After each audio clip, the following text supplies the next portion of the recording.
আল্লাহ বলছে বান্দা মনে রাখো, তুমি শুনছো আমি রহমান, বাকি তুমি এটাও শুনে রাখো আমি কাহ্হার।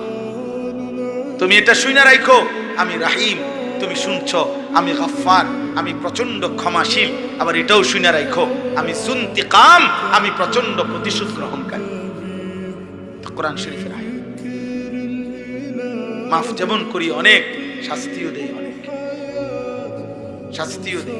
ফায়াউমা ইদিল লা ইউআযযিবু আযাবাহু আহাদ। আল্লাহ বলেন আমার শাস্তির মতো বেশি শাস্তি তোমাকে আর কেউ দিবে না।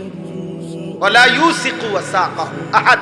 নাফরমান, আমি আল্লাহর বাঁধনের চাইতে শক্ত মাথা জাহান্নামে তোকে আর কেউ বাঁধবে না।